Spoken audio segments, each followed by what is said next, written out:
Brekkukotsannál. Þetta í miðjum 29. kapítula.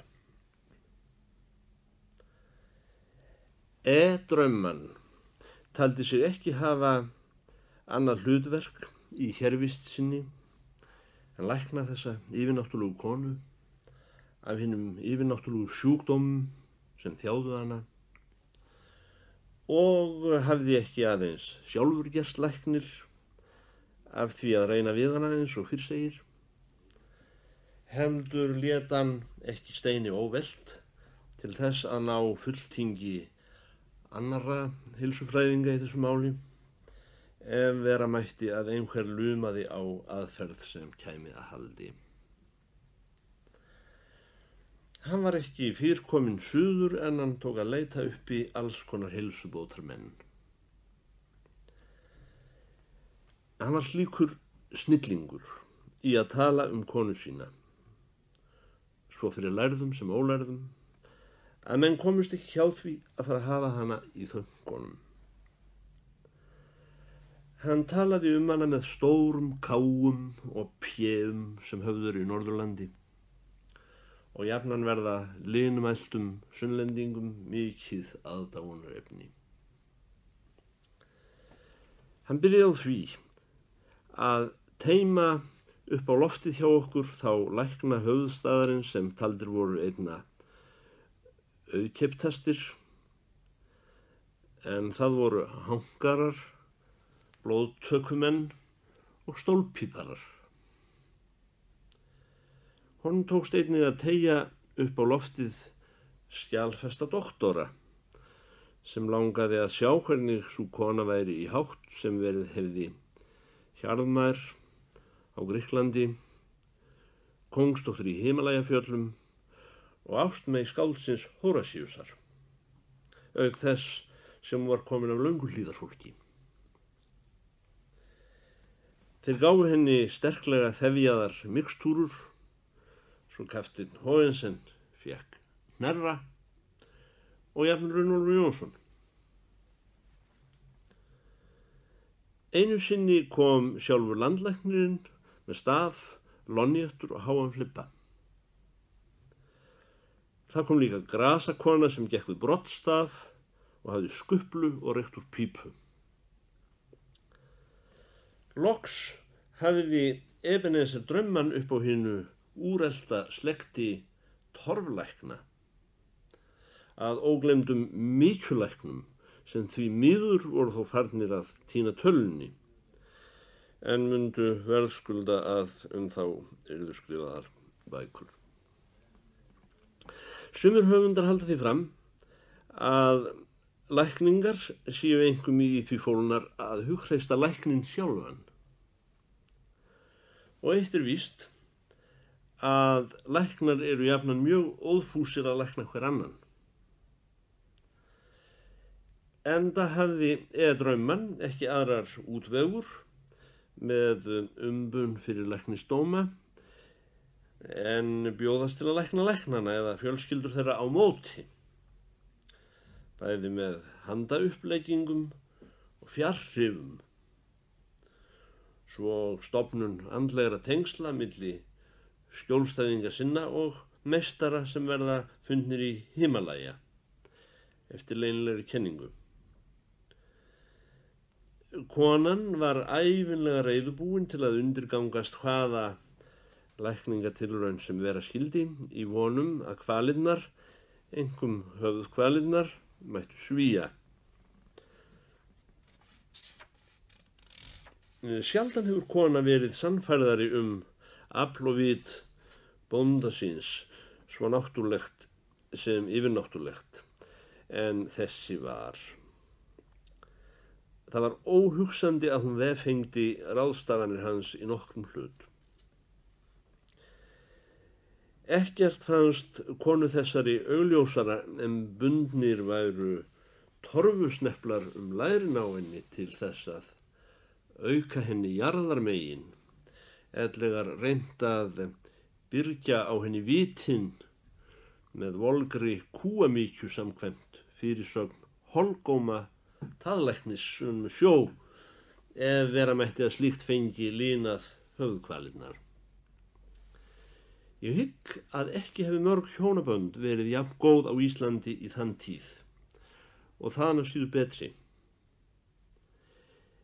En því miður voru læknarnir varla fyrr komnir ofan stigann en þessi yfirnáttúrlega Hjarðmey og prinsessa var tekin til aftur að emja af sáru volæði inn í kómendunni. Miðloftið hjá okkur var aldrei verulega bjart, því litli glugginn fyrir ofan rúmið okkar Hogensens var of lítill handa öðrum en blindum mönnum, heimspekingum og mönnum með saltbruna í augum. Já, varla hægt að lesa við hann latínu. Og þó var enn dimra í litlu kómendunni innaraf, þar hafði mönnum til þessa ekki notast birta til annara starfa en fæðast og gefa upp öndina. Sú litla skíma sem þar varð sitraði inn til konunar frá okkur Hogensen gegnum opið yfir dyradróttinni. Samt notfærði konan sér eftir megni þessa velktu birtu sem aldrei hafði verið til tvískiptanna. Hvenær sem af henni bráði, tók hún til að duðra við ísaum sinn. Ég heyrði hana einu sinni segja ömmu minni frá því eins og ekkert væri, að þær myndir sem hún saumaði væru minningar hennar úr Himalajafjöllum. Hún bætti því við að minningar þessar stríddu svo á sig að hún gæti ekki á sér setið að klippa sundur hverja spjör sem hún eignaðist og sauma þær út. Ennfremur að manni hennar hefði aldrei haldist á sokkum síðan þau giftust, því hún rekti þá upp til að hafa ísaumsgarn.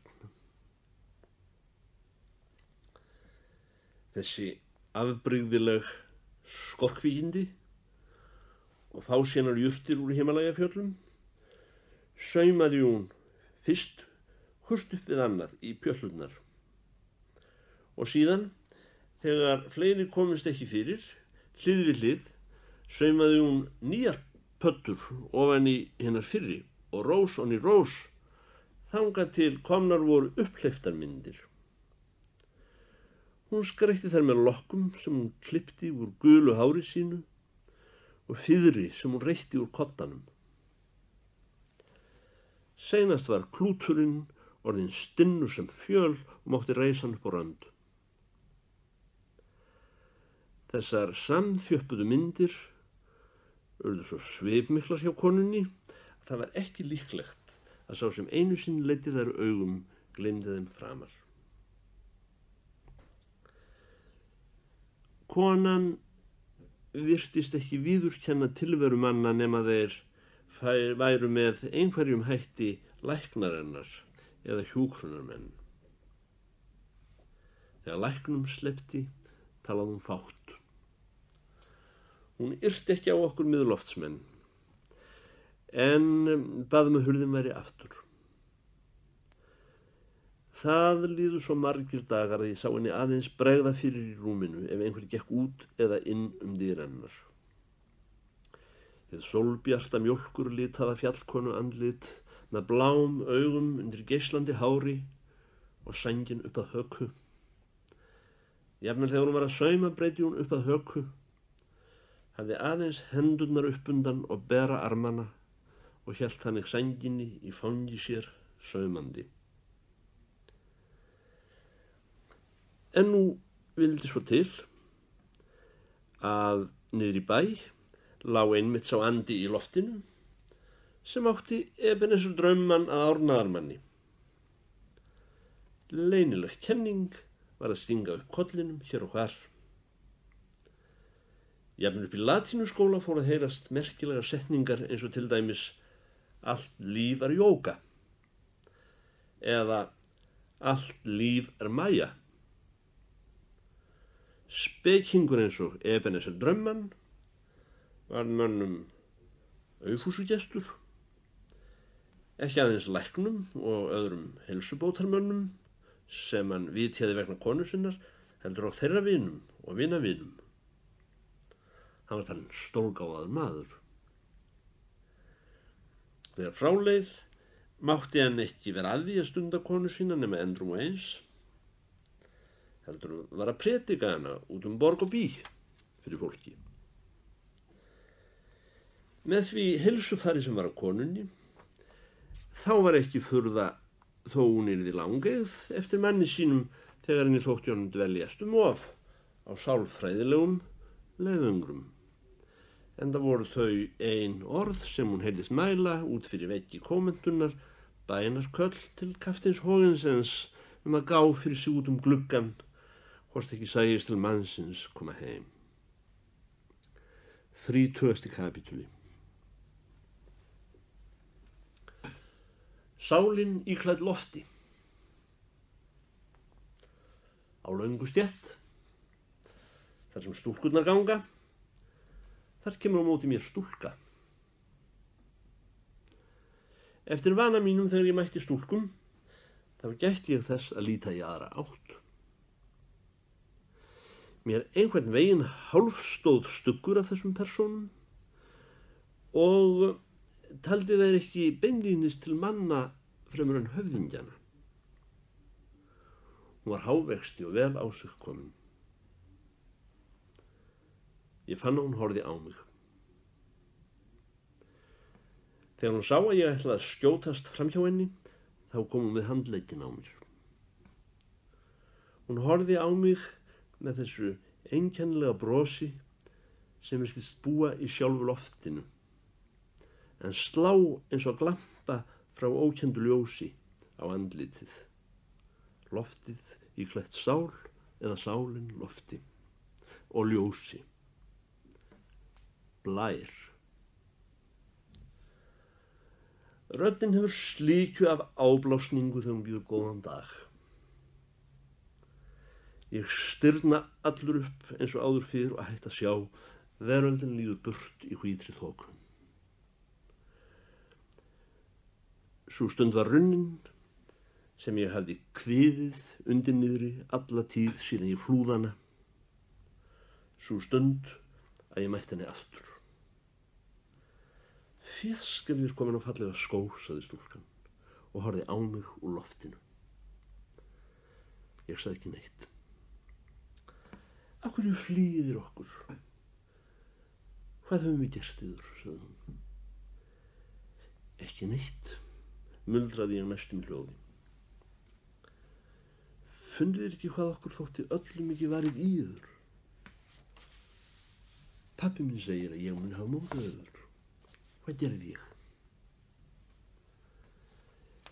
Ég ætlaði víst að svara og leit framan í hana. Þá sá ég hvernig kvikan í andliti hennar titraði undir brosinu þegar hún horfði á mig. Og það var eins og tekið væri fyrir kverkar mér. Af hverju, sagði hún og hélt áfram að horfa á mig. Á endanum glopraði ég þessu út úr mér. Þegar þér voru nærri, þá, mér fannst ég myndi ekki lifað af. Nei, nú hættir mér að standa á sama, sagði stúlkan. Er ég svona leiðinleg? Verið sælar, sagði ég. Ætlir ekki eins og rétta mér höndina, sagði hún. Ég rétti henni höndina. Verið sælir, sagði hún. Og mun þér að þó ég sé leiðinleg, þá býður hann pabbi eftir yður. Hann segir að þér hafi drukkið í yður allt sem snerti músík. Ég hef líka frétt úr annarri átt að þið getið lært hvað sem er. Hvað ætlir að verða? Ég er að hugsa að vera kjur heima hjá mér í Brekkukoti, sagði ég. Má ekki bjóður að gera svöl að ganga heim með mér, segir stúlkan. Ég veit hvaðan pabbi þið fegin. Hann heldur alltaf að ég hafi gert yður eitthvað. Ég er teptur undir lóð, sagði ég. Teptur undir hvað? Sagði stúlkan. Hún skildi ekki fiskiróðramál. Hún amma sendi mig til hans Friðriksens bakara, sagði ég. Og ætli þá aldrei að koma heim til okkar svo við getum talað út það sem ég skil ekki, sagði stúlkan. Hún vissi ekki að það var henni sjálfri að kenna að ég mátti ekki mæla. Var það að kvöldi þessa dags, eða kannski kvöldið eftir, að ég gekk á fund konu nokkurar í bænum. Hún var dönsk. Þessi kona hafði svart yfirskegg. Klofvega á nefi hennar, einu því hæsta og beittasta þá reis í höfuðstaðnum til vonandi, riðu geysilega lonnéttur við svartan silki innteiming. Þessi kona hét Madama Strubenholz, en margir Íslendingar nefndu hana Öxina Rimmugi. Hún var skyld danskri konu embættismanns í höfuðstaðnum og einhver sérstök ógæfa sem ég kann ekki að rekja hafði valdið því að hún var innlyksa hér á Íslandi fyrir 20-30 árum. Hún hafði ofan af fyrir sér með því að kenna heldri manna dætrum 3 eða 4 grip á gítar eða mandólín og naut sérstakrar virðingar í góðum húsum. Þessi kona var einnig höfð til að spila rapsodíurnar eftir Liszt á píanó á öllum opinberum tombólum frá því ég man fyrst eftir mér. Síðar komst ég að því að iðnaðarmenn og búðarmenn og jafnvel einstöku sjómenn fóru til Madömu Strubenholz þeirra erinda að nema tónlist. Enda beygði til þess sem viljað hefur við tolla að þær stéttir sem taldar voru menntunarlitlar og ófínar eða í hæsta lagi hálffínar lögðu helst rækt við tónlist meðan algjört lagleysi og fullkomin fyrirlitning á tónlist hélt áfram að vera eitt merkilegast sérkenni lærðra manna og höfðingja á Íslandi. Til þessarar konu lagði ég nú leið mína á einu kvöldi. Madama Strubenholz blimskakkaði á mig augum uppi við lonnétturnar og spurði hver ég væri og hvort ég ætlaði. Ég sagði henni að mig langaði að læra söng og hljóðfæraslátt. Nú það var aldrei, sagði konan. Hún horfði á mig allan saman, ofanfrá og niður úr, og ýmist hækkaði eða lækkaði höfðustellingarnar þar sem hún þurfti að skoða mig bæði niður undan gleraugunum, gegnum þau og upp undan þeim. Þetta tók töluverðan tíma, sækir þess hver langur ég var. Eru þér í trésmíðalæringu, spurði konan. Nei, sagði ég. Sjódrengur, spurði hún. Ég stunda grásleppu, sagði ég. Er nokkuð hægt að hafa upp úr því, spurði konan. Mér skildist hún ætti við peninga og það komu á mig dálitlar vöflur, því ég varaði mig ekki á að tónlist kostar peninga. Já, ég verð líka að lifa, sagði konan. Ég vona minnst að kosti þér sér ærlegur maður. Á endanum bauð hún mér inn þar sem voru rauðar plussmublur með kögri. Fjölskyldumyndir í umgerðum stóðu hópum saman upp á því sem heitir chiffonier. Heldri menn í lafafrakka með hatt, hefðarfrúr í ryktum kjólum með tröllaukna slaufu á berandanum og sólhlíf í hendinni. Píanó stóð fyrir miðjum vegg en orgel í horni. Viljið þið lofa mér að heyra hvort ég geti nokkuð, sagði konan. Í þessari dönsku stofu. Hjá konum hróatildur á nefinu, svo óíslenskri í málfari að ég get ekki haft það eftir. Var ég allt í einu komin þangað sem enginn þekkir mann. Ég var ekki feimnari við þessa útlendu konu heldur en þó hún væri úr spýtu. Ég gekk rakleitt að orgelinu hjá henni, settist niður, dró út diapason og voix celeste og spilaði Álfakónginn utanbókar og söng undir. Madama Strubenholz horfði á mig hlessa. Guð hjálpiður, sagði hún þegar ég var búin að syngja. En hún var samt ekki mjög reið og hún gagnrýndi mig ekki að öðru leyti í það sinn en sagði: Jæja, þér skulum koma tvisvar í viku og við skulum sjá hvað hægt að gera úr þessum ósköpum. Þetta var síðasti vetur minn í skóla og ég átti í rauninu engan félaga síðan Jón, vinur minn afi, fluttist í það land Noreg þar sem biblíusögur eru stærri og betri en hér á landi og kristindómur hafður í hávegum meira en hjá oss sem vikið er að í þætti Þórð skýrara. Svo meiri áhugi fyrir sálarheill Kínabúa en hér. Ég kom heim með skólabækur mínar í Ríu milli hádegis og nóns og fæ að borða hjá henni ömmu minni. Ég horfi í þögulli gleði á hendurnar á henni, bláar og hnýttar, þegar hún réttir mér slátur og fisk og reyni að teygja tímann sem mest yfir málsverðinum með því að rekja sem nákvæmast hvernig veðrið hafi verið síðan í morgun, eins og það væri aðalatriðið í málinu en ekki hitt að hún skyldi vera þarna enn og ég hjá henni.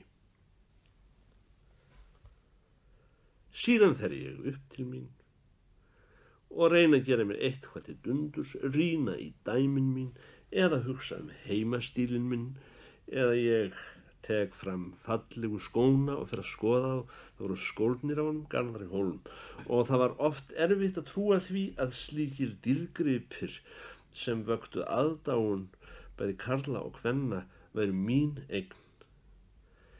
Enda fór ég ekki í þá nema ég hefði meira við.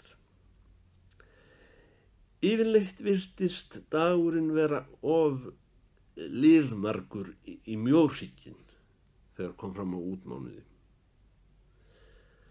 Kapteinn Hogensen er orðinn það ellimóður að hann á erfitt með að halda sér uppi einmitt þennan langa part úr deginum, svo hann dregur sig þá venjulega upp og fleygir sér.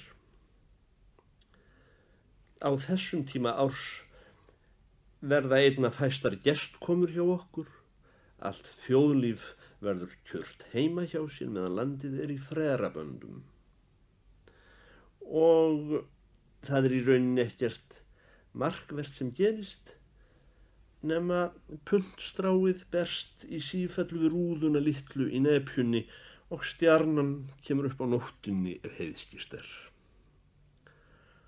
Og norðankonan stynur inn í kommendunni.